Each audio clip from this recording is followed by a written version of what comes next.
ஜெபம் செய்வோம்.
அவர்களுக்கு நம்முடைய பிதாவாகிய கர்த்தராகிய இயேசு கிறிஸ்துவினால் உங்கள் கிருபையும் சமாதானமும் உண்டாவதாக. கர்த்தர் கொடுக்கிற நாள் இதை கழித்து மகிழ்கிறோம். கர்த்தர் சமீபமாயிருக்கிறார். உங்கள் ஒருவருக்கு கவலைப்படாமல் எல்லா விஷயத்தையும் உங்கள் விண்ணப்பங்களை சொந்தத்தோடு கூடியவற்றினாலும் வேண்டினாலும் நடவடிக்கைகள் எஜமான வரும்போது காணத்தில் கூடிய வார்த்தைகள் வாக்கியமானங்கள் ஆண்டுகளை இருக்கிறோம். பிதாவுக்கு குமாரனுக்கு பரிசுத்தாவியானவருக்கு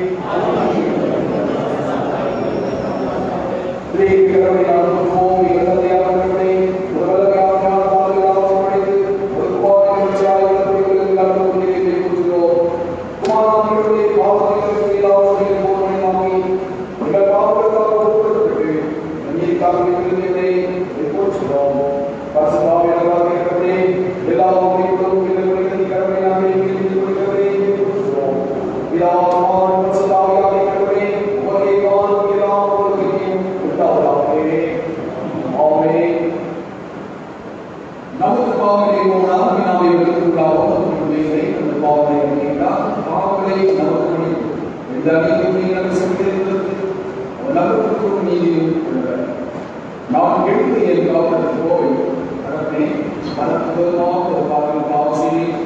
இனிப்படி வருவது சொல்லிருக்கிறார். குறிக்காக கடவுள் ராஜ்யம் சமீபத்திலிருந்து மனதில் சுவிசேஷத்தில் நமது பலன்களுக்காக கருதி முடியாத எல்லா ஆசிரியை நமஸ்கிறார். உலகம்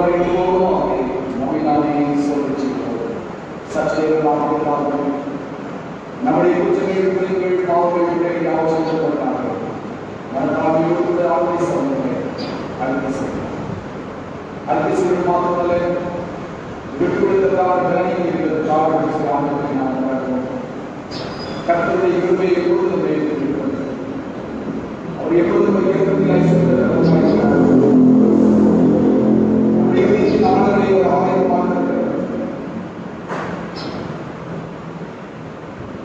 மனுஷன் முகத்தை பார்க்கிறார். கர்த்தரோடு இருதயத்தை ஆராய்ந்து பார்க்கிறார். அவருடைய சமூகத்தை காணும்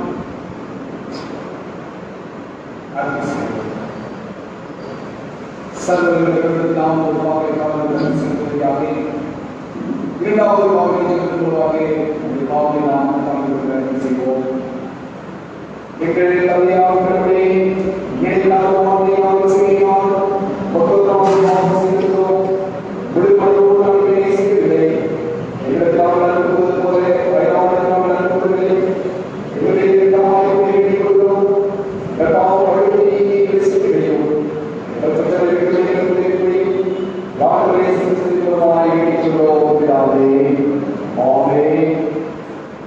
சர்வ வல்லமை மீதிருக்கும் ஆண்டவர் மனிதனின் பாவங்களுக்கு உங்களுக்கு கருணை கருணையும் வாழ்க்கை செய்வதற்கு காரணமாகியும் பரிசுத்தாவியானவரே மீது தந்ததாகவே. ஆமென். ஆண்டவரே நாம் அனைவரும் நூறாவது சங்கத்தை செலுத்திச் செல்வோம்.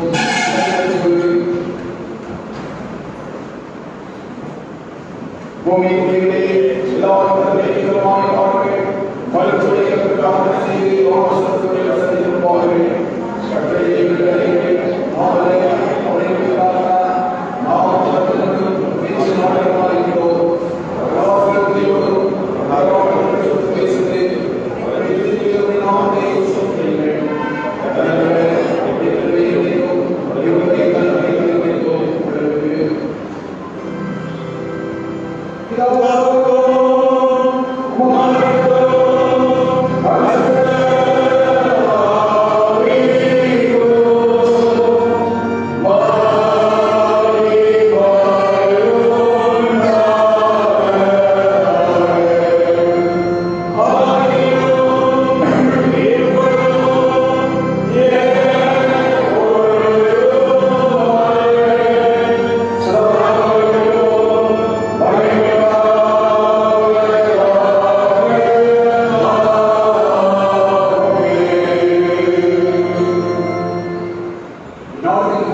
128 சங்கீதம் மாணவர் வாசிப்போம்.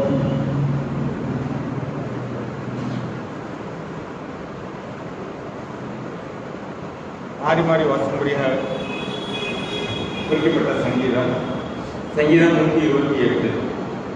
கர்த்தருக்கு பயந்து அவர் வழிகளில் நடக்கிறவன் எவனோ அவன் பாக்கியவான்.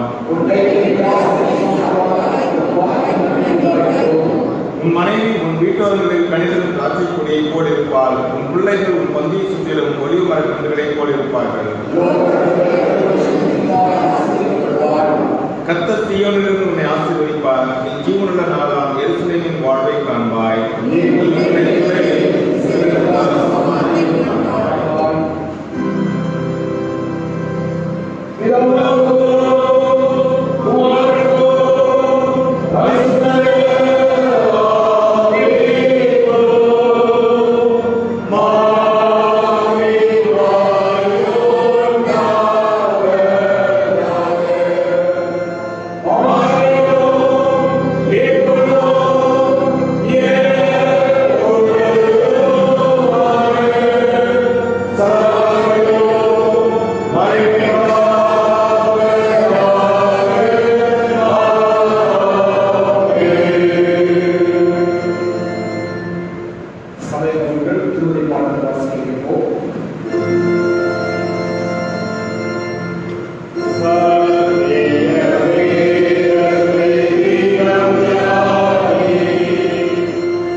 இப்படி இருக்க என்னை யாரும் ஒப்புகிறீர்கள், எனக்கு யாரை நிகராக்குவீர்கள் என்று பரிசுத்தர் சொல்கிறார்.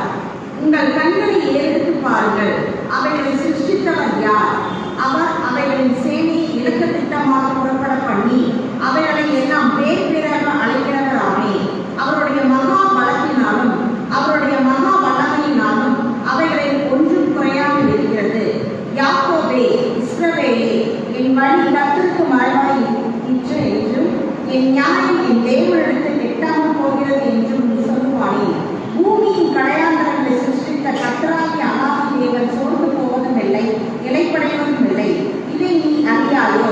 இதை நீ கேட்டதில்லையோ? அவருடைய புத்தி ஆராய்ந்து முடியாதது. சோர்ந்து போகிறவனுக்கு அவர் பலன் கொடுத்து சத்துவம் இல்லாதவனுக்கு சத்துவத்தை பெருக பண்ணுகிறார். இளைஞர் இலைப்படைந்து சோர்ந்து போவார்கள், வாலிபரும் இடறி விடுவார்கள். கர்த்தருக்கு காத்திருக்கிறவர்கள் புது பலன் அடைந்து கண்ணுகளைப் போல செட்டைகளை அழுத்தி எழுப்புவார்கள். அவர்கள் ஓடினாலும் இடைப்படையார்கள், நடந்தாலும் சோர்ந்து போவார்கள் என்பதே வாசிக்கும்படியாக தெரிந்து கொள்ளப்பட்ட முதலாவது வேதமான வாசித்து நிறைவாயிற்று. தேவனை முக்கிய ஸ்தோத்திரம் உண்டாகிறார்.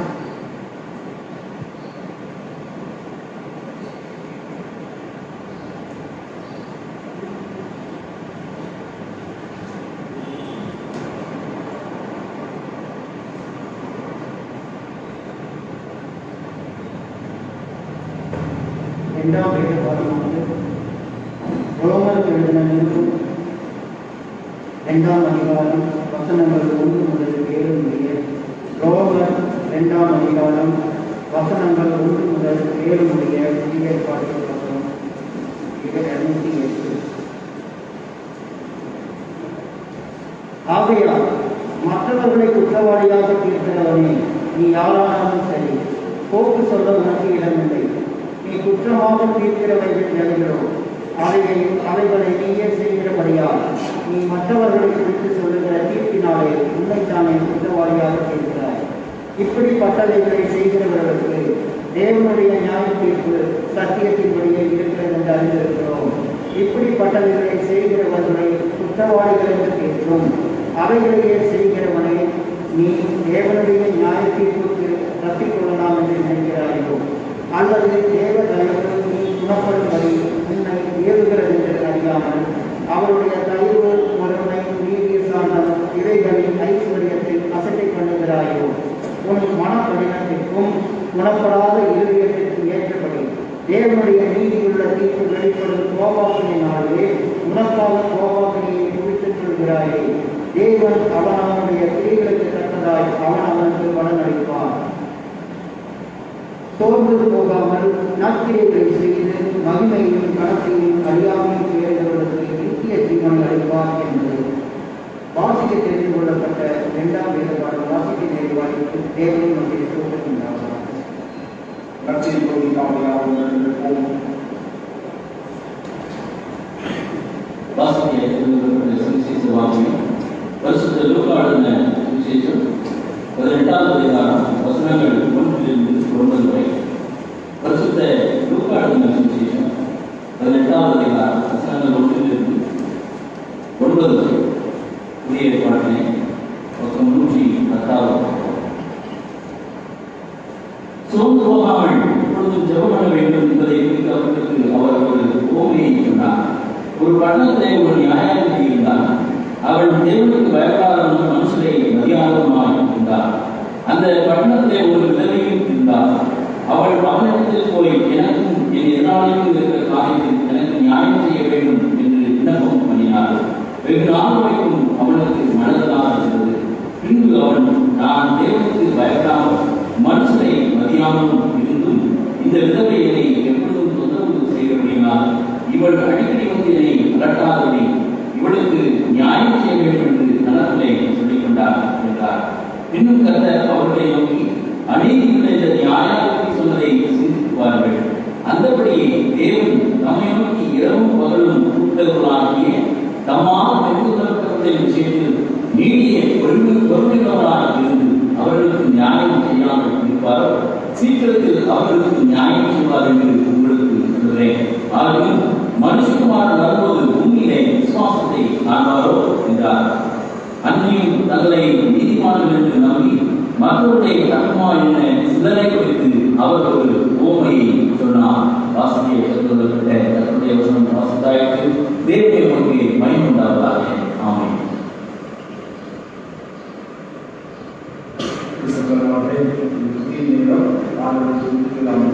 மூன்று பாடல்கள் சாட்சி சொல்லுங்கள். சுருக்கமாக நேரம் சாட்சி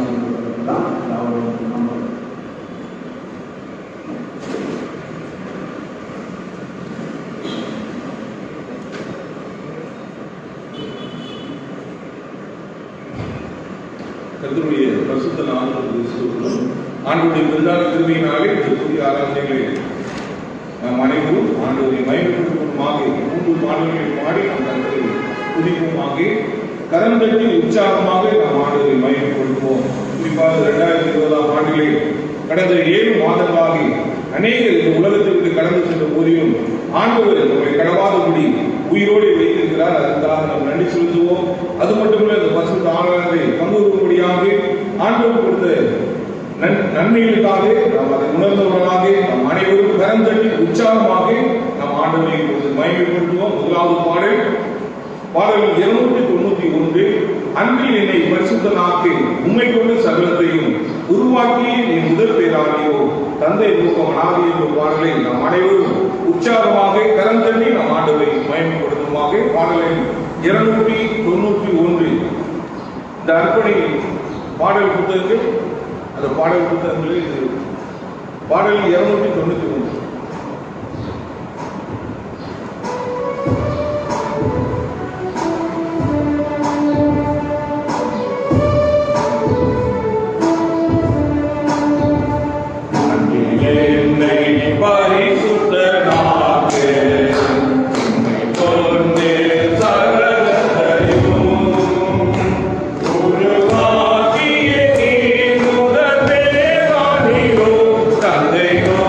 தந்தை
துதித்து பாடிட பார்த்ததுமே உங்கவன் இயேசுவின் நாம் உள்ளதே துதிகளின் மத்தியில் வாசம் செய்யும் தூயனை நேயமாய் சுமத்தினும் என்ற பாடலை நாம் அனைவரும் கலந்துட்டு உற்சாகமாக நாம் பாடுவோம்.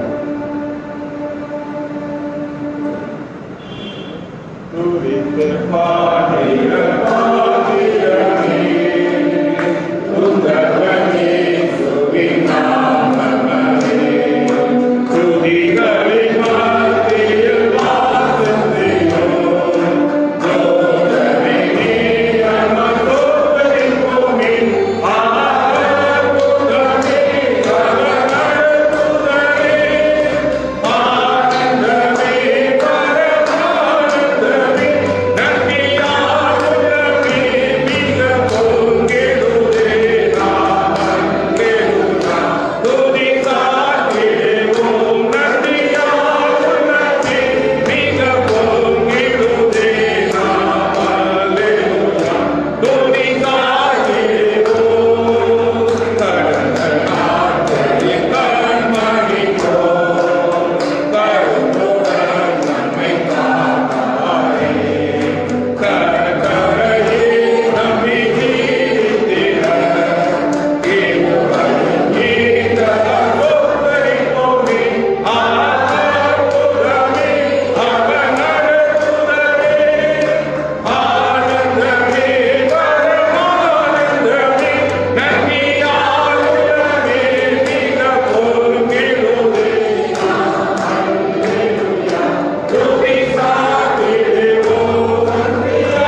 சாட்சிகளை சாட்சி சொல்கிறவர்கள் சாட்சி சொல்லலாம்.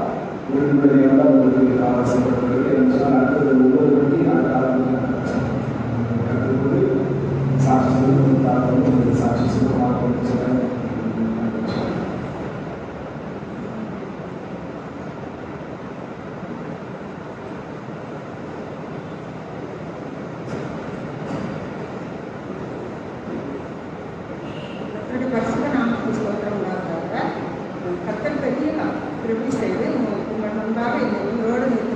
தேவாதி தேவனுக்கு நான் ஸ்தோத்திரம் செய்கிறேன்.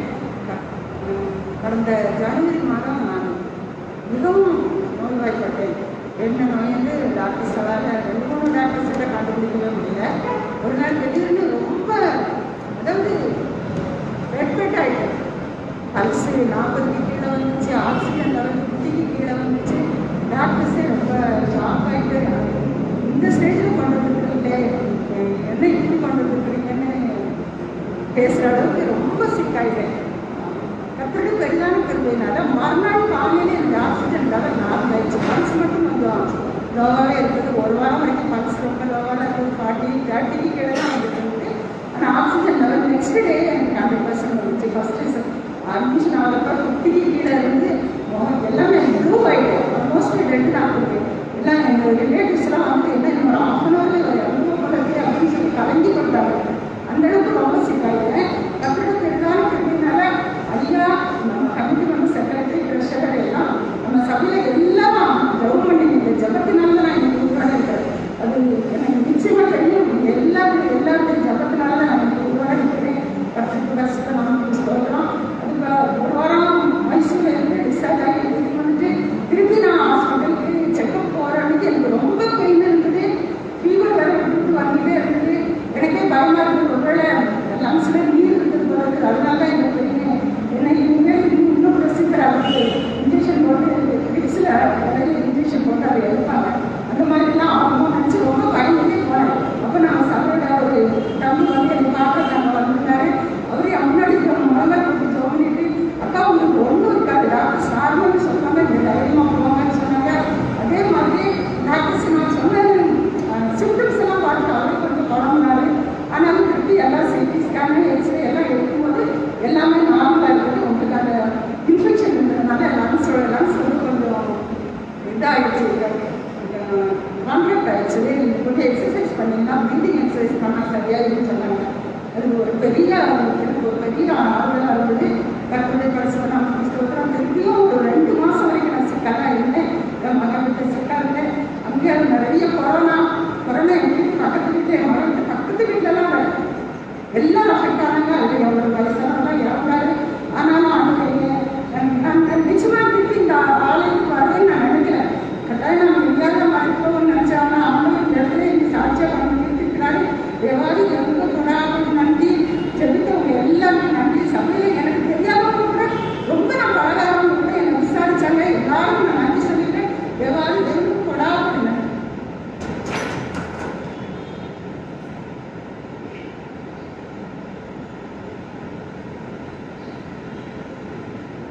உலகின் வைரத்தின் காலங்களிலே தேவனுடைய பலத்தை சத்துவத்தை கொடுத்து காப்புக்காக நான் தேவனை சிந்திக்கிறேன், ஆராதிக்கிறேன், சொல்லுகின்றேன்.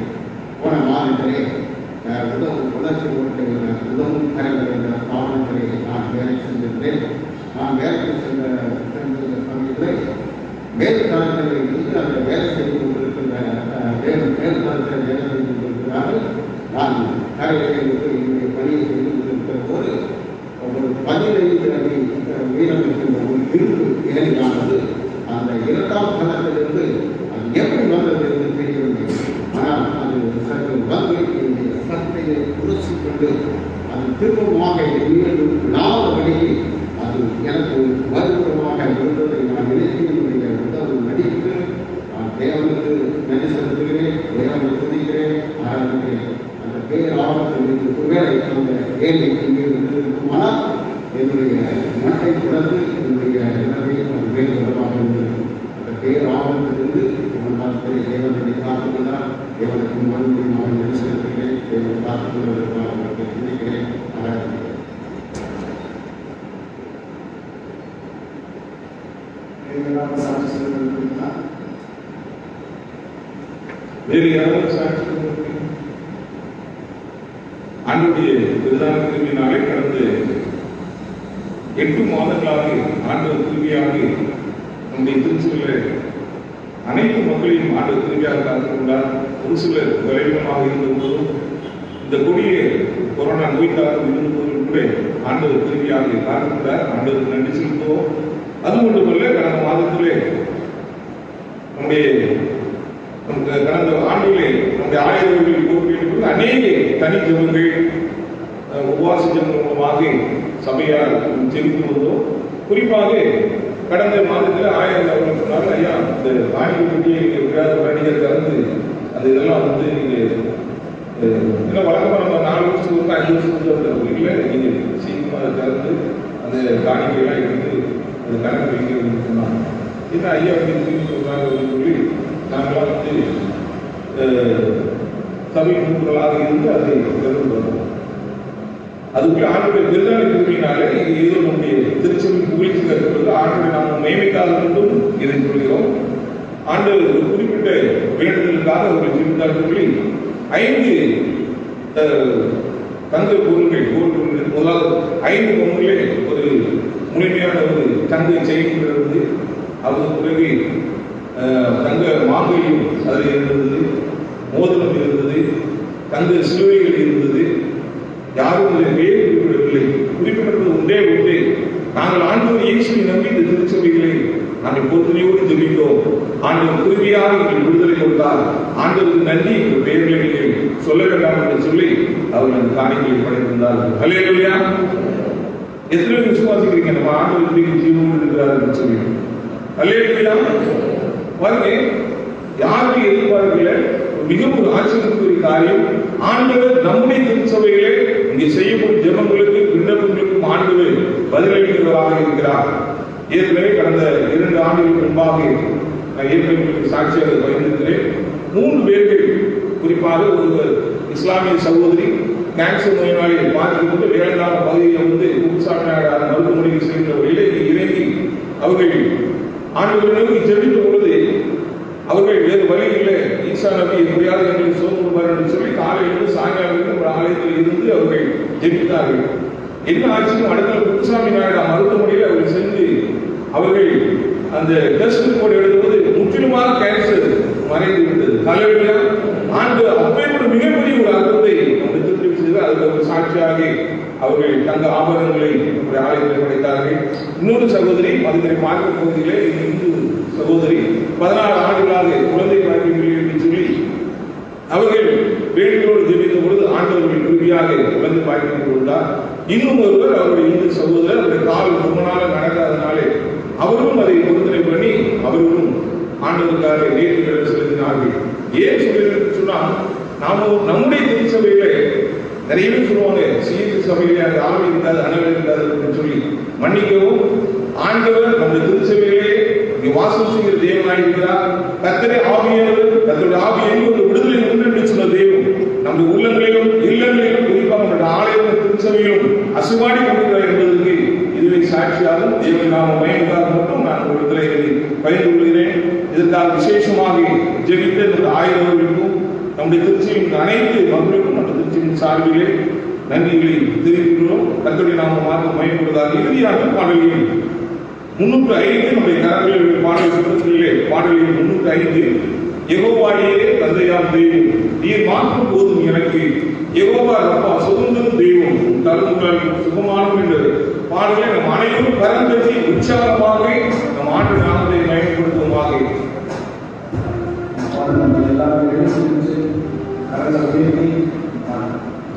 நம் அனைவரும் எழுந்திருந்து பாடலின் 305 கரந்தட்டி உற்சாகமாக உண்மையாகவே நம் ஆண்டவருக்கு மயம் செலுத்துவதாக நம் ஆண்டவரை துதித்து பாடுவோமாக. பாடலின் 305 யெகோவாயே தந்தையாம் தெய்வம் என்ற பாடலை நாம் பாடுவோம். அதற்கு நம்ம மத்தியில் உள்ள அருமையான தேவனுடைய ஊழியக்காரர்கள் இந்த செய்தியை வழங்குவார்கள். பாடலின்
எந்த ஆபத்துகளை எதிர்க்காதபடிக்கு சுவாமி, அழிந்து போகாதபடிக்கு அழிந்து போகாதபடிக்கு சுவாமி, இரத்த கொடிகளை மூடி வளைத்து வெற்றிக்குள்ள நாட்களை ஆண்டுகளை நாங்கள் சோதனை சுவாமி.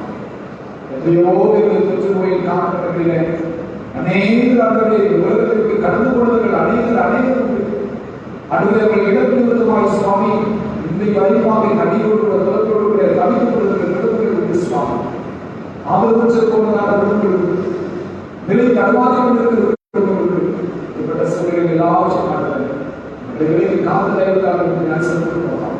குறிப்பாக ஆலயங்கள் கடந்து ஆதாரத்திற்கும் சோதனைகளுக்கும் தொழுகை செய்வதற்கும் தேவரையும் கிருபை பாராட்டி நாங்கள் நன்றி செலுத்துகிறோம்.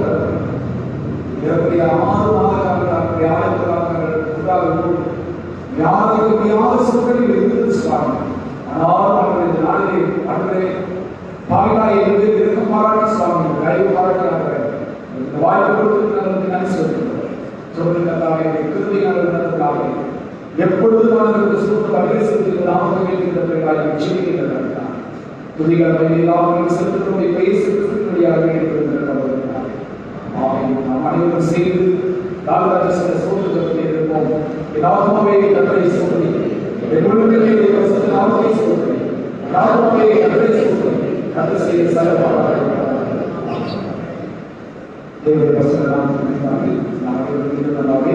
கிறிஸ்துவை மாவட்டம் 46 அவர்கள் சேர்ப்பாங்க. அவர்களுக்கு 46 வாழ்வாளனை மெய்சிலை செய்கிறது பாடல்கள் சிறப்பு செய்கிற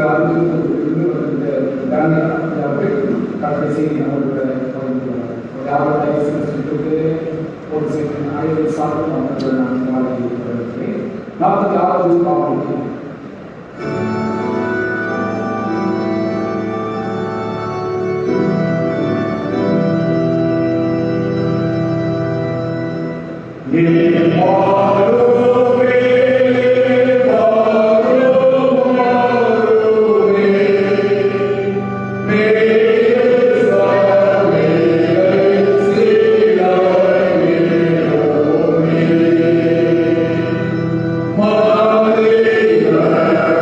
Mother,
நாம் யாரும் கண்களை மூடி நாம் செபிக்கலாம்.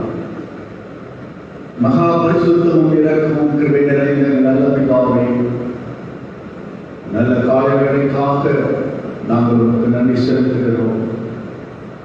இந்த ஓய்வு நாளிலே, உடைய பரிசுத்த நாளிலே, உடைய ஆராதனைக்குரிய நாளிலே, இந்த திருச்சபை குடும்பத்தார் யாவரையும் உடைய ஆலயத்தில் கொண்டு வந்து உம்மை ஆராதிக்கவும், உம்மை துதிக்கவும், உடைய நாமத்தை உயர்த்தவும் இந்த நாளை எங்களுக்காக நீ தெரிந்து கொள்வதற்காக ஸ்தோத்திரமானவரே.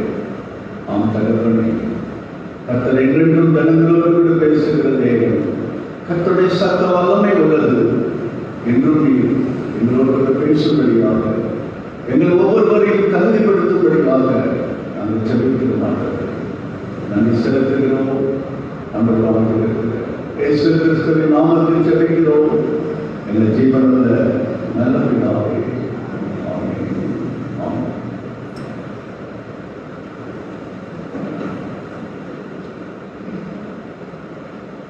ஆண்டவராய் இருக்கிற இயேசு கிறிஸ்துவின் நாமத்திலே இந்த யாவருக்கும் இளமான வாழ்த்துக்களை நாங்கள் அதிகமாக அறிவித்துக் கொள்கிறோம். நீண்ட நாட்களுக்கு பிறகு நம்முடைய கிருபையினால் இந்த ஆலயத்திற்கு வந்து நம்முடைய ஊழியத்தை நிறைவேற்றுவதற்கு அன்பர்களுக்கு உதவி செய்வதற்காக, உங்களை கொண்டு வந்ததற்காக நாங்கள் அன்பர்களுக்கு நன்றி செலுத்துகிறோம். இதோடு அருமையான ஆலயம் கடந்த 4 வருடங்களுக்கு முன்பதாக ஒன்றிக்கொண்டு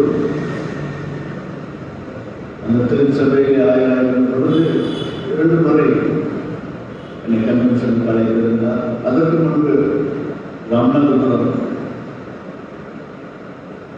அந்த ஆலயத்தின் கன்வென்ஷன் அழைத்து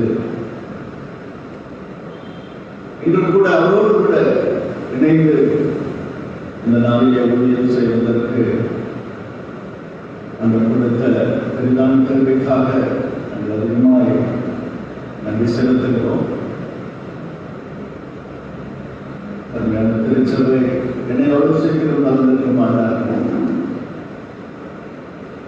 என்னை குறித்த ஒரு சாட்சியும் கூட அவசியமாக இருக்காது. எனக்கு அதுபோது இன்னொரு சர்வீஸ் இருக்கு. கடந்த 7-8 மாதங்களாக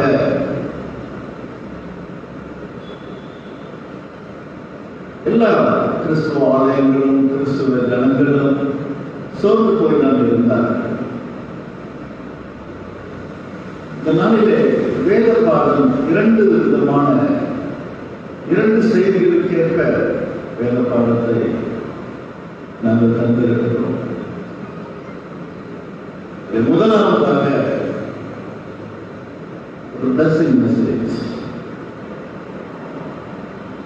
குறிப்பாக நீங்கள் பார்க்கும் பொழுது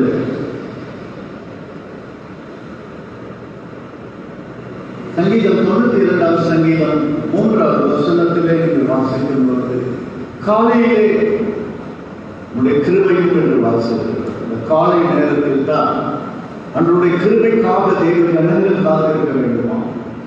மாலை நேரம் வந்தால் கர்த்தருடைய சத்தியத்திற்காக காத்திருக்க வேண்டுமா?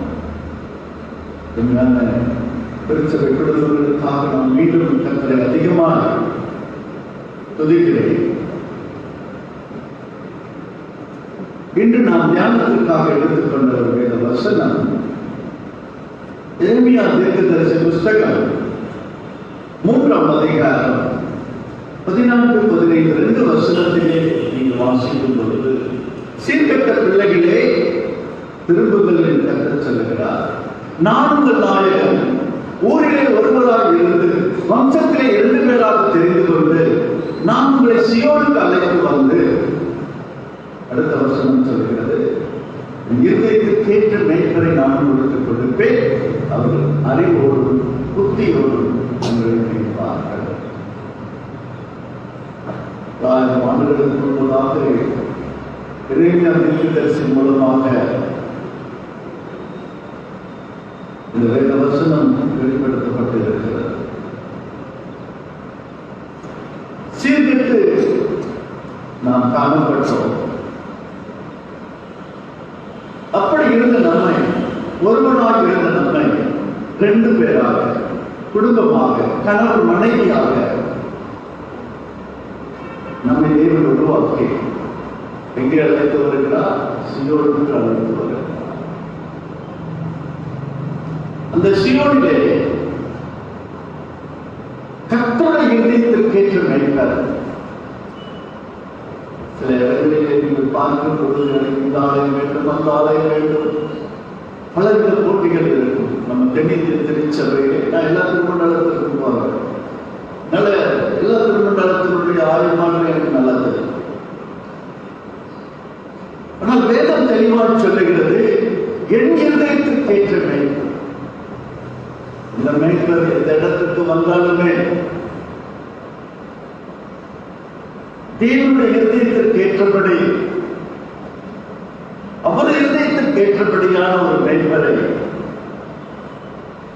இந்த சீயோனுக்கு தந்து, அந்த மேய்ப்பர் என்ன செய்ய வேண்டும் என்று சொல்லப்பட்டிருக்கிறது? அறிவோடும் புத்தியோடும் உங்களை மேய்ப்பார். ஒரு மேய்ப்பருடைய ஊழியத்திற்கு அழகாய் இந்த வசனம் உங்கள் ஆயருக்கு மிகவும் பொருத்தம் என்று நான் நினைக்கிறேன். அவர் அறிவோடு புத்தியோடு உங்களை நினைக்கிறவர் ஆயர், ஒரு மேய்ப்பர். இந்த ஒரு வார்த்தையை இந்த நாளில் முக்கியப்படுத்த விரும்புகிறேன். சீயோனுக்கு அழைத்து வந்து, வேதத்திலே சீயோன், எருசலேம் 2 குறித்து அதிகமாக வேதத்திலே சொல்லப்பட்டிருக்கு. எப்படி நீங்கள் வேதம் வாசிக்கிறீர்கள் எனக்கு தெரியாது. சீயோனுடைய வாக்கியம் என்ன? சீயோனுக்கு 2 காரியத்தை அடையாளமாக சொல்லலாம். ஒன்று, பரலோகத்திலே சீயோனிலே தேவன் வாசமாக இருக்கிறார் என்றும், பூலோகத்திலே தேவ சபையிலே, தேவாலயத்திலே சீயோனிலே வாசமாக இருக்கிறார் என்றும். சீயோன் என்பது 2 பொருட்பட வேதத்திலே சொல்லப்பட்டது. நம்ம தென்னிந்திய திருச்சபை எடுத்துக்கொண்டால் ஆத்தோ ஆலயத்தினுடைய பெயர் சீயோனா. கர்த்தர் வாசம் செய்கிற ஒரு இடம். அந்த இடத்திற்கு தான் நம்மை அழைத்து வந்திருக்கிறார். சீயோனுக்கு உங்களை அழைத்து வந்து, சீயோன் நமக்கு தரும் பாக்கியம் என்ன? சீயோனில் இருந்து ஆண்டவர் என்னென்ன நமக்கு கொடுக்க விரும்புகிறார்?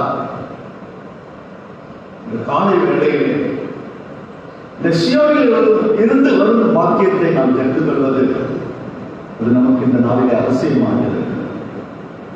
இங்கே சாட்சியா நிறைய காரணங்கள் சொல்லப்பட்டது.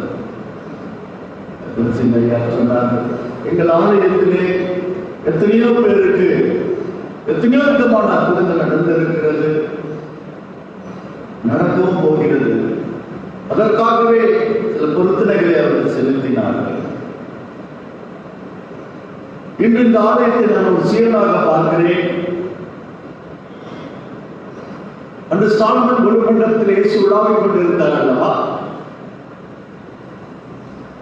அவர் சீயோனிலே வாசமாக இருக்கிறார் அல்லவா? இன்று நமக்கு சீயோன் தரும் பாக்கியம் என்ன? வேதத்திலே பழைய ஏற்பாட்டிலே அதிகமாக சொல்லப்பட்டிருக்கிறது. அவர் கர்த்தர் சீயோனுக்காக செய்வார். சீயோனுக்கு நம்மை அழைத்து வந்ததற்கு சில நோக்கங்கள் உண்டு. ஒரு சில காரியங்களை மத்தியில் பிரசங்கித்து விட்டு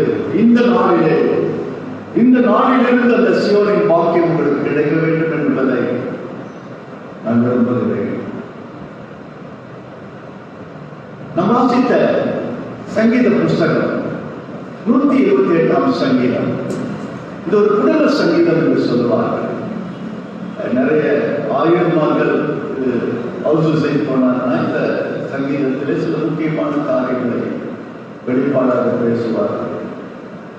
அப்புறம் ஒரு குடும்ப சங்கீதம். 2 முறை கர்த்தருக்கு பயந்தே எல்லா குடும்பமும் யாரா இருந்தாலும் சரி, ஊழியர்களாக இருந்தாலும் சரி, கணவன் மனைவி யாரா இருந்தாலும் சரி, கர்த்தருக்கு பயப்படவில்லை என்றால் எந்த ஆசீர்வாதமும் கிடையாது. முதலாவது நாம் சீயோனிலிருந்து நாம் பெற்றுக்கொள்ளும் வாக்கியம் என்ன தெரியுமா? சங்கீதம் 128ஆம் சங்கீதம் 5வது வசனம் சொல்லுகிறது, கர்த்தர் சீயோனிலிருந்து உங்களை ஆசீர்வதித்து அதோடு கூட இல்லாமல் உங்களுக்கு கொடுக்க போகிற வாழ்க்கை எருசலேமின் வாழ்க்கை. அது ஏதோ ஒரு வாரம் மாத்திரம் அல்ல, ஒரு மாதம் மாத்திரம் அல்ல, ஜீவனுள்ள நாள் வரைக்கும். ஜீவனுள்ள நாள் வரைக்கும் வேதத்திலே ஒரு 4-5 இடங்களில் தான் எழுதப்பட்டது. அப்படி என்றால் பூமியில நீங்கள் அடக்கப்படப்படும் ஜீவன் பூமியில இருக்கிற வரைக்கும் எருசலேமின் வாழ்க்கை. சியோன் என்பது ஆசீர்வாதத்தை அள்ளி கொடுக்கிற இடம். எருசலேம் என்பது தேவ அன்பையும் சமாதானத்தையும் அள்ளி கொடுக்கிற இடம். முதலாவதாக சியோனின் ஆசீர்வாதம், கர்த்தர் சியோனிலிருந்து ஆசீர்வதிப்பார். நீங்கள் எருசலேமின் வாழ்வை காண்பீர்கள். ஒரு சமாதான வாழ்வு உங்களுக்கு உண்டாகும். சங்கீதம் 134 சங்கீதம் 3வது வசனம் இதே தான் சொல்கிறது. வானத்தை பூமியை உண்டாக்கின கர்த்தரால் சியோனிலிருந்து நீங்கள் ஆசீர்வதிக்கப்படுவீர்களா? என்னுடைய ஆசீர்வாதம் எங்கிருந்து வருகிறது? முதலாவது பாக்கியம் அதுதான். இந்த இடத்தை நம்பி வந்திருப்பது பல நோக்கங்களை கொண்டிருந்தாலும் கூட ஆண்டவர் என் ஜபத்தை கேட்பார், என் ஜபத்திற்கு பதில் கொடுப்பார். எத்தனையோ காரியங்களை நாம் நினைத்திருந்தாலும் கூட முதலாவது நீங்கள் வந்திருப்பது தேவ ஆசீர்வாதத்திற்காக. தவறில்லை. தேவன் நம்மை ஆசீர்வதிக்காமல் யாரை ஆசீர்வதிக்க போகிறார்? கர்த்தருடைய ஆசீர்வாதம் ஐஸ்வர்யத்தை கொடுக்கும் அல்லவா? அதோடு கூட அது வேதனையை கூட்டாது அல்லவா? என்னுடைய கருத்தில் 3 விதமான ஆசீர்வாதம். சியோனின் ஆசீர்வாதம் 3 ஆசீர்வாதங்களை கொண்டது. அதில் ஒன்று ஆவிக்குரிய ஆசீர்வாதம், ஸ்பிரிச்சுவல் பிளஸிங். அதை நாம் அதிகமாக கைக்கொள்கிறோம். எபேசியர் புஸ்தகம் 1ஆம் அதிகாரம் 3ஆம் வசனத்திலே சொல்லப்பட்டிருக்கிறது. ஆண்டவர் இயேசு கிறிஸ்து மூலமாக உன்னதங்களிலே சகல விதமான ஆவிக்குரிய ஆசீர்வாதங்களினால் அவர் நம்மை ஆசீர்வதிக்கிறார். அதைத்தான் முதன்மைப்படுத்துகிறார். அதைத்தான் நாமும் முதன்மைப்படுத்த வேண்டும். ஆனால் உலக பிரகாரமான ஆசீர்வாதத்திற்கு தான் நாம் அதிகமாக முக்கியத்துவம் தருகிறோம். இந்த உலகம் அப்படி இருக்கிறது. உலகத்தில் வாழ்வதற்கு தேவையான பொன், வெள்ளி, மனம் எல்லாமே உலக பிரகாரமானது. 3வது சரீர பிரகாரம் ரொம்ப ரொம்ப முக்கியம். கடந்த 7 மாதத்தில் எத்தனையோ பேர் நம்மை விட்டு போய்விட்டார்கள். எத்தனையோ ஊழியக்காரர்கள் போய்விட்டார்கள். குறிப்பாக நம்முடைய திருமண்டலத்தினுடைய மிக முக்கியமான நெருங்கிய நண்பர்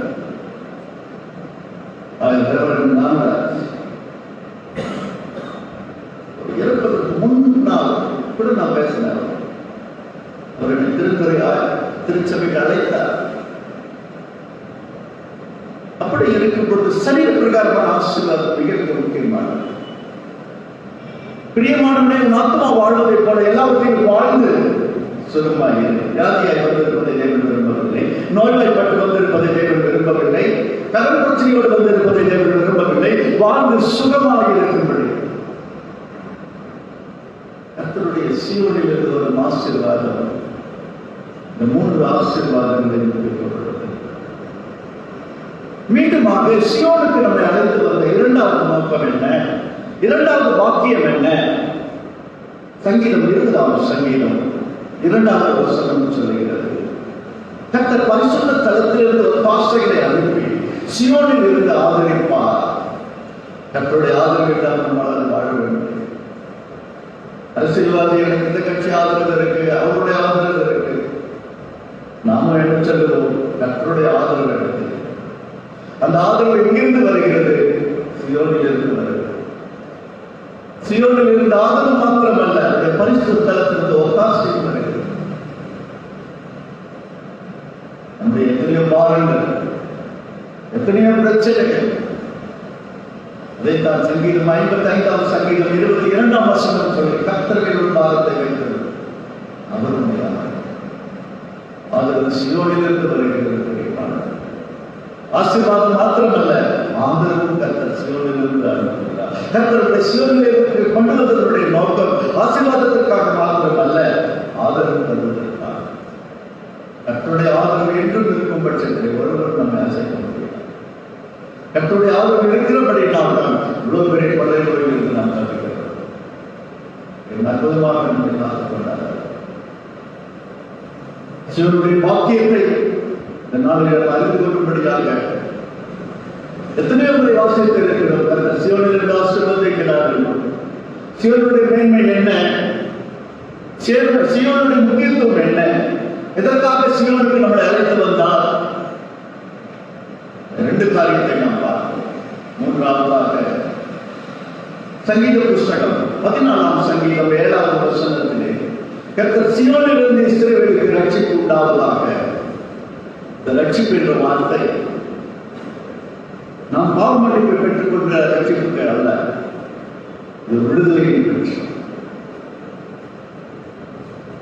விடுதலையின் ரட்சிப்பு என்று வேதத்திலே ரட்சிப்பு பல விதத்திலே சொல்லப்பட்டு இருக்கிறது. இந்த ரட்சிப்பு ஒரு விடுதலையின் ரட்சிப்பு. ஆண்டவர் சியோனிலிருந்து ஒரு விடுதலை தரும்படியாக, உங்களை ரட்சிக்கும்படியாக கர்த்தர் சியோனிலிருந்து ரட்சிப்பார்கள். இயேசு கடலிலே நடந்து வருகிறார். பேதுருவை கவனித்துக் கொண்டிருக்கிறார். அவனுக்கும் ஒரு ஆர்வம், ஒரு மன பிரியம், மன விருப்பம். ஆண்டவரே, ஹீரோ என்றால் நான் வரட்டுமா? நான் தான் ஆண்டவர், நான் தான் நடக்க முடியும் என்று சொல்லவில்லை. பாவகனே,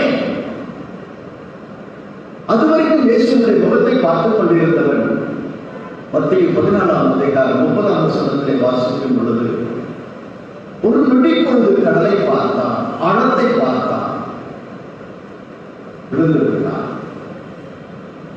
அங்கிருந்து ஒரு சத்தம் இட்டான், ஆண்டவரே என்னை ரட்சியும். என்னுடைய கரமாவை தூக்கி பிடித்தது. இல்லை என்றால் ஒரு பேரு நீங்கள் நான் பார்த்திருக்க முடியாது, வேதத்தை வாசித்திருக்க முடியாது. ரட்சிக்கிறவர், விடுவிக்கிறவர். ரட்சிப்பு கர்த்தருடையது. எந்த ஆழத்தில் எந்த ஆபத்தில் இருந்தாலும் சரி, எவ்வளவு தூக்கி விட முடியும். கர்த்தர் சியோனில் இருந்து உங்களுக்கு ரட்சிப்பை அனுப்புகிறார். அடுத்ததாக சியோனுடைய பாக்கியம் என்ன? சியோனில் இருந்து நாம் பெற்றுக்கொள்ளக்கூடிய நன்மைகள் என்ன? இதற்காக கர்த்தர் சியோனுக்கு நம்மளை அழைத்து வந்தார். இதற்காக ஆண்டவர் கேட்ட மேய்ப்பர்களை அவர்கள் அறிவோடு புத்தியோடு மேய்க்க வேண்டும் என்று சொல்லி ஊழியத்தை நினைவுபடுத்தினார். சியோனுடைய பாக்கியம் ஆசீர்வாதம் மாத்திரமல்ல, ஆதரவு மாத்திரமல்ல, ரட்சிப்பு மாத்திரமல்ல, பிரகாசம். உங்களுடைய ஜீவியம் பிரகாசமாக இருந்தால், உங்களுடைய ஊழியம் பிரகாசமாக இருந்தால், சங்கீதத்திலே 50 சங்கீதம் 2வது வசனத்திலே பூர்ண வடிவத்தில் சியோனில் இருந்து கர்த்தர் பிரகாசிக்கிறார். தேவனுடைய பிரகாசமாக இருக்கிறார்.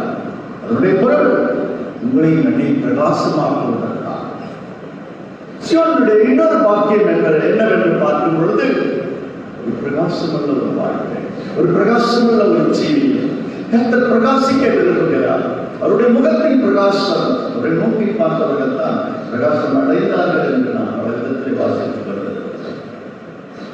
சிவனுடைய பாக்கியத்தை நாம் இந்த நாளிலே சிந்தித்துக் கொண்டிருக்கிறோம். பலமுறை இந்த சிவனுடைய வார்த்தை நாம் அறிந்திருந்தாலும் கூட, சிவனுடைய என்னென்ன தேவன் நமக்காக வைத்திருக்கிறார், சிவனுடைய பாக்கியம் என்ன, சிவனுடைய நன்மை என்ன, அவர் ஆசீர்வாதம் மாத்திரமல்ல, ஆதரவு மாத்திரமல்ல, ரட்சிப்பு மாத்திரமல்ல, அந்த சிவனை பிரகாசிக்க செய்தார். பிரகாசமுள்ள ஒரு வாழ்க்கையை அந்த சிவனிலிருந்து நம்ம அடுத்ததாக சங்கீதம் 110 சங்கீதம் 2வது வசனத்திலே நீங்கள் பார்க்கும் பொழுது கர்த்தர் சீயோனில் இருந்து வல்லமையுள்ள செங்கோலை அனுப்புகிறார், சத்துருக்கள் நடுவிலே ஆளுகை செய்கிறார். ஒரு வல்லமை, ஒரு செங்கோல் எதற்கு? ராஜாவிடத்தில் செங்கோல் இருந்தால் ஆளுகை செய்வான். சீயோனில் இருந்து நீங்கள் பெற்றுக்கொள்ளும் இன்னொரு பாக்கியம் வல்லமையும் ஆளுகை.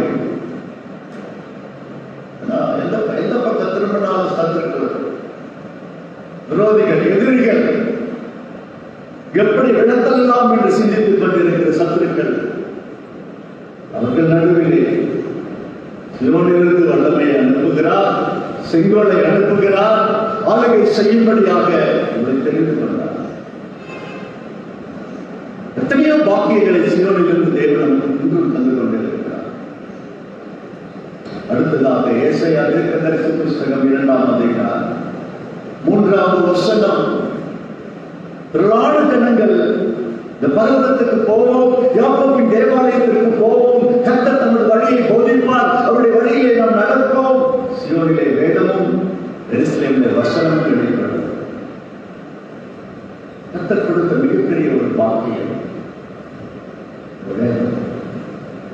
நல்ல ஒரு இந்து குடும்பத்தில் பிறந்த ஒரு குறிப்பு கூட என்றால் இதுவரைக்கும் நான் எடுத்து பேசினதே கிடையாது. கர்த்தருடைய வேதத்திலே அவ்வளவு பெரிய உன்னுடைய வேத புஸ்தகத்தை வாசிக்க வாசிக்க வாசிக்க வாசிப்பது மாத்திரமல்ல, அதனுடைய வெளிப்பாடு,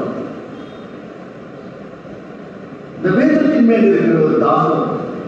சீயோனிலே வேதம் வெளிப்படும். ஒரு எச்சரிப்பை ஒன்று நான் உங்களுக்கு சொல்லணும். ஓசியா தீர்க்கதரிசி புஸ்தகத்திலே ஒரு வசனம் இருக்கிறது, 4ஆம் அதிகாரம் 6வது வசனத்திலே நீங்கள் ஒவ்வொருவரும் வாசிக்க வேண்டிய ஒரு வேத வசனம். அங்கே அதாவது என் ஜனங்கள் அறியாமையினால் அறிந்து போய் கொண்டிருக்கிறார்கள். ஆகையினால் ஆசாரனே, என் வேதத்தை நீ மறந்தாய், நான் உன் பிள்ளைகளை மறந்தேன். ஜனங்கள் அறிவில்லாமல் அறிந்து போய் கொண்டு சங்ககாரமாய் கொண்டிருக்கிறார்கள் என்று தேவன் ஏன் வேதத்தை மறந்தாய், திறக்க மறந்தாய், வாசிக்க மறந்தாய். அப்படி என்றால் எச்சரிக்கை என்ன? நான் பிள்ளைகளை மறந்தேன். சீயோனிலே வேதம் வெளிப்படுகிறது, எருசலேமிலே வசனம் வெளிப்படுகிறது. கடைசியாக பிரியமானவர்களே, சீயோனுடைய வாக்கியத்தை ஒரு பெரிய செய்தி, ஒரு 6-7 குறிப்புகளை மாற்றம் தான் ஒரு இடத்திலே சொல்றேன். பைபிள் சீயோன் எருசலேம் பைபிள் லெசன், வேத பாடம்.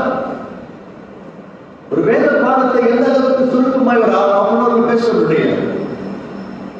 தேவ ஜனங்கள் இந்த காலை நேரத்திலே அந்த சீயோனின் பாக்கியம் எனக்கு வேண்டுமே, கர்த்தர் என்னை சீயோனிலிருந்து கொண்டு வந்திருக்கிறாரே, சீயோனிலிருந்து எனக்கு என்ன பாக்கியம் கிடைக்கப் போகிறது, என்ன நன்மை கிடைக்கப் போகிறது, சீயோனிலிருந்து ஆசீர்வதிக்கிற தேவன், சீயோனிலிருந்து ஆதரவு தருகிற தேவன், சீயோனிலிருந்து ரட்சிப்பை தருகிற தேவன், சீயோனிலிருந்து பிரகாசிக்கிற தேவன், சீயோனிலிருந்து என் வாழ்க்கையிலே வேதத்தை வெளிப்படுத்துகிற தேவன். கடைசியாக நியாயத்தீர்ப்பு. ஆமோஸ் புஸ்தகம் 1ஆம் அதிகாரம் 2ஆம் வசனத்திலே சீயோனிலிருந்து கர்த்தர் கர்ஜிப்பார், எருசலேமிலிருந்து கர்த்தர் சத்தமிடுவார். கடைசியில எல்லா ஆசீர்வாதங்களையும் பெற்றுக்கொண்ட நாம் தேவனுக்கு முன்பதாக, நியாயாசனத்துக்கு முன்பதாக நின்றே ஆகும். நாம் செய்த நன்மை தீமைகளுக்கு ஏற்றபடி ஒரு நாள் உண்டு, ஒரு நியாய தீர்ப்பு உண்டு. அதைத்தான் ரோமர் 2ஆம் அதிகாரத்திலே வாசித்தோம். மற்றவர்களை குற்றவாளியை தீர்க்க நாம் யார்? தப்பித்துக் கொள்ள முடியாது. சீயோனிலே எத்தனையோ வாக்கியங்கள் இருந்தாலும் நியாய தீர்ப்பை தேவன் வைத்திருக்கிறார். நம்முடைய வாழ்க்கையை நாம் ஜாக்கிரதையாக, கர்த்தருக்கு பயந்தவர்களாக, கருத்தாய் நாம் ஜீவிக்க வேண்டும். பிரியமானவர்களே, இந்த முதல் ஆராதனை நான் முடிக்க விரும்புகிறேன். கர்த்தர் சீயோனில் இருந்து நம்மை தேவனுடைய கிருபையாய் ஆண்டவர் சீயோனுக்கு அழைத்து வந்தார். ஊரிலே ஒருவராய் இருந்த நம்மை 2 பேராக, கணவன் மனைவியாக அவர் தெரிந்து கொண்டார். சியோனுக்கு அழைத்து வந்தார். இருதயத்திற்கேற்ற மேம்பரை கொடுத்தார். அவர்கள் அறிவோடு புத்தியோடு உங்களை வைக்கும்படி செய்தார். சிவனுடைய பாக்கியம் சிவனிலிருந்து கர்த்தருடைய ஆசீர்வதிக்கும்படி, கர்த்தருடைய ஆதரவு உங்களுக்கு பெறும்படி, கர்த்தருடைய ரட்சிப்பு உங்களுக்கு வரும்படி, கர்த்தருடைய பிரகாசிக்கும்படி, கர்த்தருடைய வல்லமை சென்று உங்களுக்கு அனுப்பும்படி, கர்த்தர் சியோனிலிருந்து வேதத்தையும் வசனத்தையும் வெளிப்படுத்தி நியாயத்திற்கு நம்மை தகுதிப்படுத்துகிறார். ஆம்பிரியமானவர்கள், சியோனின் ஆசீர்வாதத்தை பாக்கியத்தை ஒவ்வொருவரும் பெற்றுக்கிறது. நான் உங்களுக்காக ஜெபிக்க விரும்புகிறேன். ஆனால் கண்களை கொள்ளலாம். மகா பரிசுத்தமும் இரக்கமும் கிருபை நிறைந்த நல்ல பிதாவே, இந்த நல்ல கால வேலைக்காக நமக்கு நான் நன்றி செலுத்துகிறோம்.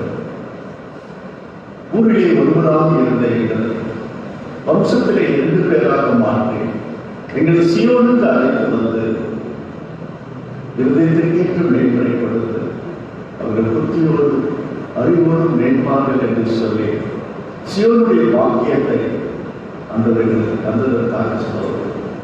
இன்று கர்த்தருக்கு வந்திருக்கிற ஒவ்வொருவரையும் கர்த்தர் சியோனிலிருந்து ஆசீர்வதிப்பீராக. கர்த்தர் சியோனிலிருந்து ஆதரவு கொடுப்பீராக.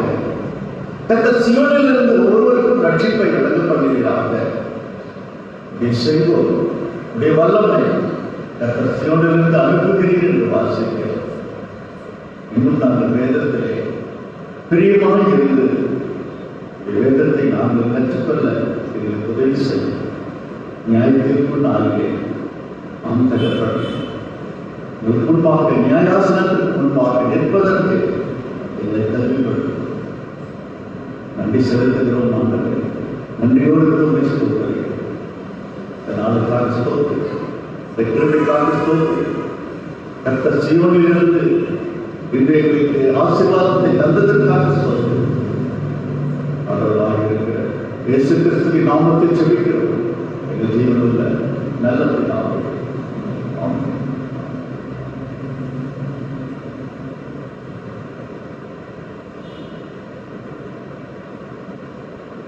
நாம் அனைவரும் எழுந்து ஒரு விசுவாசத்தை அப்போஸ்தல விசுவாசத்தை வாழ்ந்ததாக அறிவிப்போம்.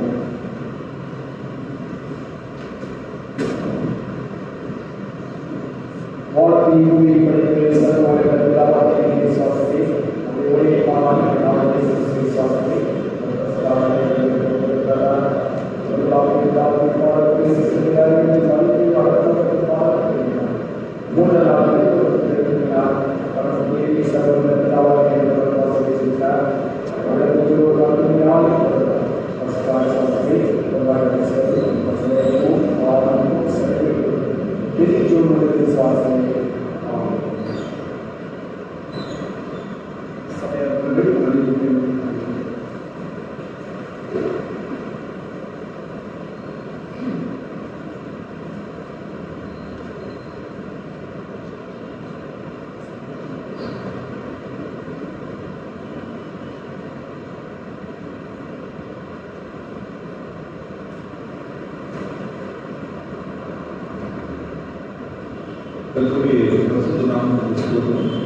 ஆண்டவருமாகிய இயேசு கிறிஸ்துவின் நாமத்திலே அன்பின் திருச்சி அனைவரும் இந்த பரிசுத்த ஓய்வு நாளின் முதல் ஆராதனையை உங்களை அனுபவத்தை வாழ்த்து வருகிறோம். ஆயிரம் மற்றும் கல்வி அஞ்சலின் சார்பாக மீண்டுமாக உங்களை அனுபவத்தை வாழ்த்து வருகிறோம். இன்று நமக்கு தேவனுடைய செய்தியை பகிர்ந்த சகோதரர் டேனியல் பால் அவர்களுக்கும் அவருடைய குடும்பத்தாருக்கும் அந்த திருச்சபையின் சார்பிலே மனமார்ந்த நன்றிகளை தெரிவித்துக் கொள்கிறோம். ஐயாவுடைய இந்த திருச்சபையிலே அநேக முறை ஆண்டு செய்தி பயன்படுத்துவார். 2வது ஆராதனையில் அவர்கள் நம்முடைய மத்தியிலே தேவனுடைய செய்தி வழங்குவார் என்பதை அன்போடு தெரிவித்துக் கொள்கிறோம். சபையாருக்கு அறிவிக்க வேண்டிய அறிவிப்புகள், நம்முடைய கோவில் திருமண்டல பேராயர் அவர்கள், பேராயர் அம்மா மற்றும் பேராயருடைய டிரைவர் அவர்கள் இந்த நோய் தொற்று காரணமாக நம்ம ராயர்கள் மருத்துவமனைகளை சிகிச்சைக்காக அனுமதிக்கப்பட்டு அவர்கள் சிகிச்சை பெற்று வருகிறார்கள்.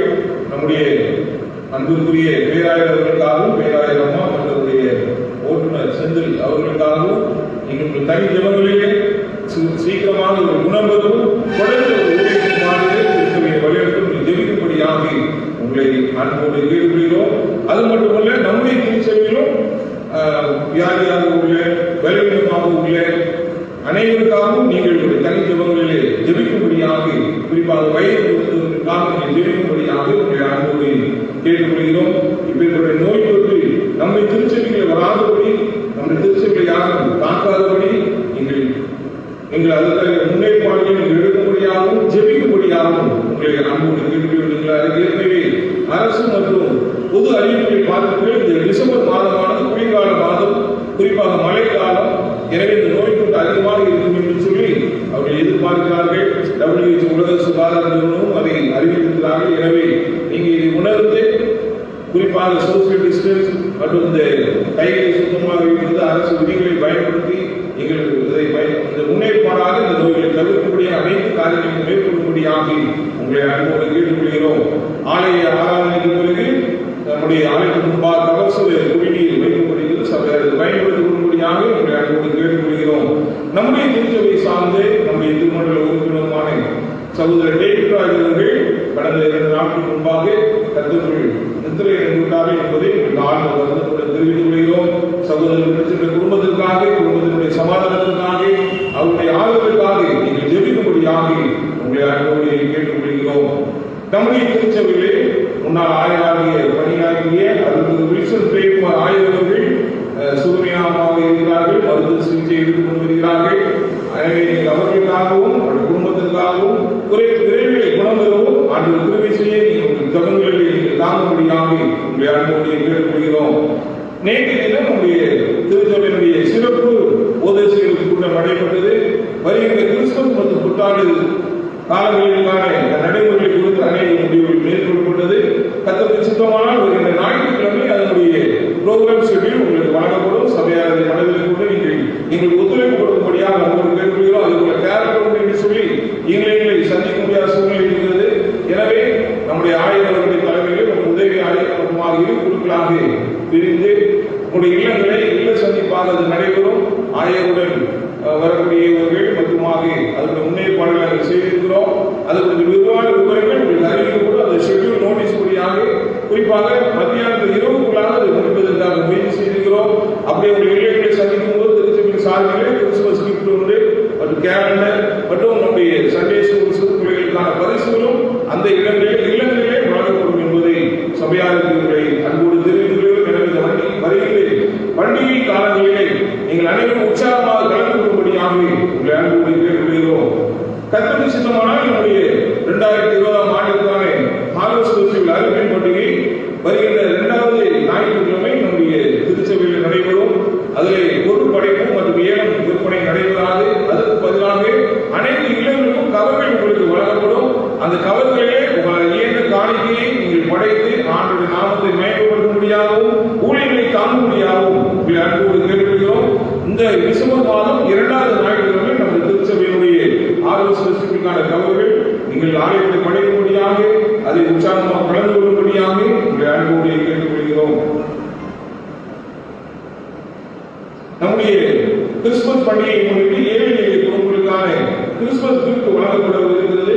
எனவே அந்த சம்பந்தப்பட்ட பகுதியில் உள்ளவர்கள் ஒரு செயலர் டிசிடிசி அங்கத்தினர்கள் அவருடைய விவரங்களை நீங்கள் ஆயிரம் செயலர் கொடுப்பீர்கள் என்று சொன்னால் அவர்களுக்கு கிறிஸ்துமஸ் கிஃப்ட் வழங்க மகிழ்ச்சியிலே உதவிகரமாக இருக்கும். எனவே நீங்கள் அதை தெரிவிக்கும்படியாக உங்களை நாம் அன்போடு கேட்டுக்கொள்கிறோம். அது மட்டுமல்ல, இந்த கிறிஸ்துமஸ்க்கு கிஃப்ட் சம்பந்தமாக நீங்கள் ஸ்பான்சர் செய்ய விரும்புகிறவர்கள் ஆண்டவர் உங்களை ஏற்பாடு என்று சொன்னால் அந்த ஏழை குடும்பங்களுக்கு நீங்கள் 1000 ரூபாயோ செயலர் மற்றும் பொருளிடம் உங்களுடைய விருப்பத்தை தெரிவிப்பீர்கள் என்று சொன்னால் அது உங்களுக்கு உதவிகரமாக இருக்கும் என்பதை அன்போடு கேட்டுக்கொள்கிறோம். அது மட்டுமல்ல, இந்த கிறிஸ்துமஸ் கிஃப்ட் ஒவ்வொரு இல்லங்களுக்கும் நாங்கள் வழங்குகிறோம். அந்த கிறிஸ்துமஸ் கிஃப்ட் ஸ்பான்சர் செய்ய விரும்புகிறவர்கள் நீங்கள் 1000 மற்றும் செயலரிடம் நீங்கள் தொடர்பு கொண்டு அதற்கான விவரங்களை தெரிவித்து அதை நீங்கள் ஸ்பான்சர் செய்யும்படியாக அன்போடு கேட்டுக்கொள்கிறோம். அது மட்டுமல்ல, வருகிற கிறிஸ்துமஸ் மற்றும் நியூஇயருக்கான கேக் மற்றும் ஸ்நாக்ஸ் மற்றும் டீ வழங்குவதற்காக உங்களை யாராவது விருப்பங்கள் என்று சொன்னால் நீங்கள் ஆலய ஆராதனைக்கு பிறகு வரும் நாட்களிலே நீங்கள் விருப்பங்களை 1000 மற்றும் செயலரிடம் தெரிவிக்கும்படியாக உங்களை அன்போடு கேட்டுக்கொள்கிறோம். கடந்த 2019-20 நிதி ஆண்டிற்கான ஆடிட்டர் ஸ்டேட்மெண்ட் ஆடிட் செய்யப்பட்டு நம்முடைய பேராயத்தில் சமர்ப்பிக்கப்பட்டுள்ளது. அதனுடைய நகல்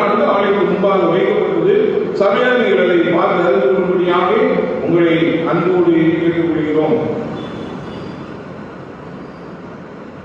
கர்த்தருக்கு சித்தமானால் ஒவ்வொரு ஆண்டும் நடைபெறுகின்ற நம்முடைய சிஎஸ்எஸ் நடைபெறுகின்ற Peter cater scripture knowledge examination வருகின்ற 23/2/2021 அன்று நம்முடைய திருச்சபையிலே நடைபெறும். அதில் பங்கு பெற விருப்பம் உள்ளவர்கள் 9th மற்றும் 11th ஸ்டூடெண்ட்ஸ் மட்டும் அதில் பங்கேற்கலாம். 9வது வகுப்பு மற்றும் 11வது படிக்கக்கூடிய மாணவர்கள் அந்த வேதாந்த தேர்வில் கலந்து கொள்ளலாம். விருப்பம் உள்ளவர்கள் நீங்கள் நம்முடைய ஆய்வர்களும் ஒரு பெயர்களை கொடுக்கும்படியாக உங்களை அன்போடு கேட்கிறோம். அதே போல நம்முடைய சண்டே ஸ்கூல் பொறுப்பாளர் கனராஜனிடம் உங்களுடைய விருப்பங்களுக்கான பெயர்களை நீங்கள் கொடுப்பீர்கள் என்று சொன்னால் அந்த Peter cater scripture knowledge examination 2021 நீங்கள் அதில் கலந்து கொள்ளலாம். அதற்கு நீங்கள் ஆய்வுபடுத்தும்படியாக உங்களை அன்போடு கேட்டுக்கொள்கிறோம். மட்டுமாக நம்முடைய திருச்சபைக்கு சொந்தமான அந்த கல்லறை திட்டத்தை மேம்படுத்துவதற்காக, குறிப்பாக வழிகளை மேம்படுத்துவதற்காக நம்முடைய மாநில அமைச்சர் அவர்களிடம் சந்தித்து அந்த கோரிக்கைகளை வைத்திருக்கிறோம். அவர்கள் செய்த உறுதியளிக்கிறார்கள். தொடர்ந்து அந்த பணிகள் நடைபெற்று வருகிறது.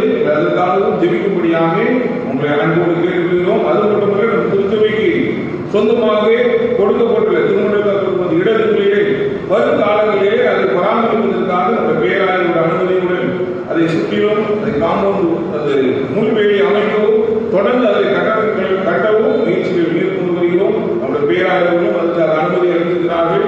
வரும் காலங்களிலே இந்த பணிகள் சிறப்பாக நடைபெற நீங்கள் ஜெபிக்கவும் கொடுக்கவும் உற்சாகப்படுத்தும்படியாக உங்களை அன்போடு கேட்கிறோம். ஏற்கனவே இந்த முள்வேலியை போடுவதற்காக நம்முடைய ஆயர்களுடைய உறவினர்கள் ஊழலிருந்து அவங்க 1 லட்சம் ரூபாய் ஸ்பான்சர் செய்திருக்கிறார்கள்.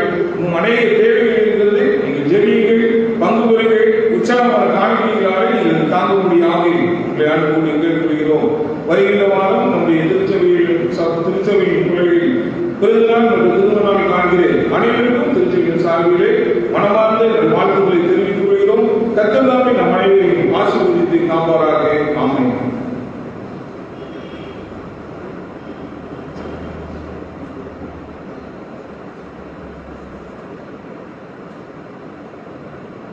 வருகின்ற டிசம்பர் 1ஆம் தேதி செவ்வாய்க்கிழமை காலை 7 மணிக்கு பரிசுத்த திருவிருந்து ஆராதனை நம்முடைய திருச்சபையில் நடைபெறும்.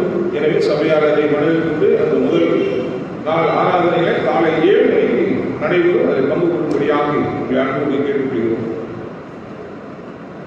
திருவிழாவிலே நமது திருச்சபையை சேர்ந்து திரு கனகராஜ் அவர்களின் மாதத்தில் செல்வி ஜோசபின் ஜெயகிருஷ்ணியும் ஆத்தூர் சிஎஸ்எஸ் சர்ச்சை சேர்ந்து காவல்துறை சகோதரர் ஜான் பாலிமர் செல்வர் ஜே நெல்சன் மற்றும் பெரியவாள் சேர்ந்து திருமணம் செய்யப்பட்டவர்கள் செயல்படுவதாக ஞானமான நடைபெற்று காவல்துறை கூறியிருந்தார்.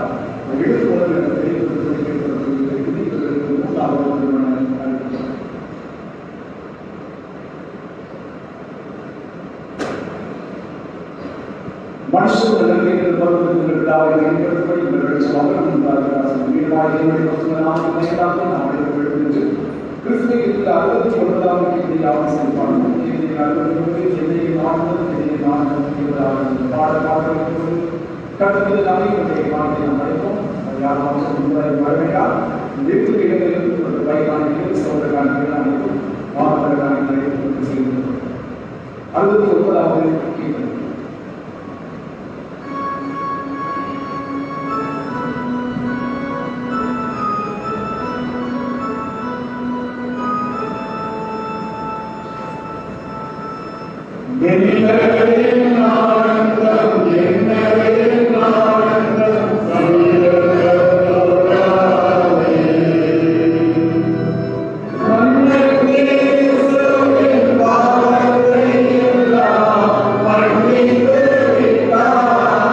Amen.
முதலாகவே இந்த கருத்து கேட்டுக்கொண்டு சுவாமி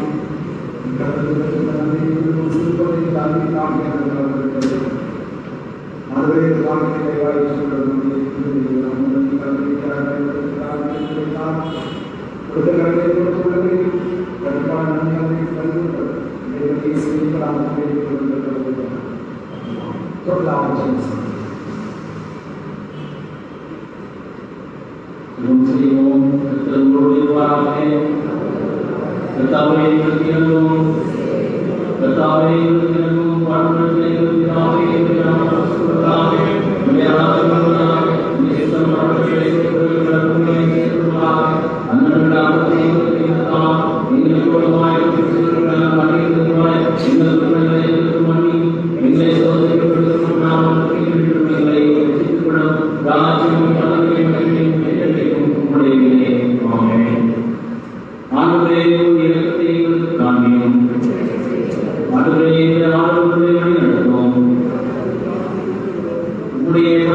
Yeah.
கேட்டு சந்தித்து பிரதமான செய்திகளை ஆசிரியர்களே எருசலேமின் சமாதானத்தின் வாழ்வு பெற்றுள்ளார்கள்.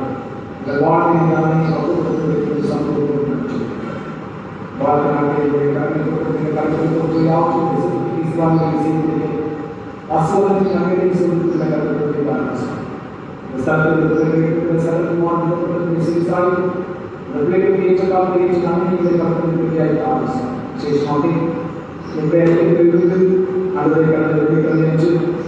முடி சமூகத்தை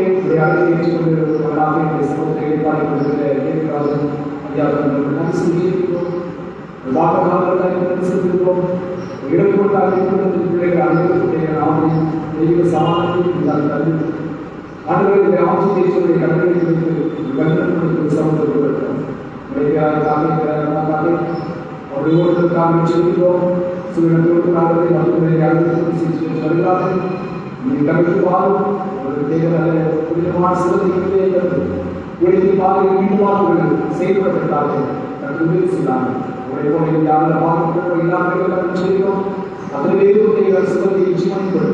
ஆசிரியர்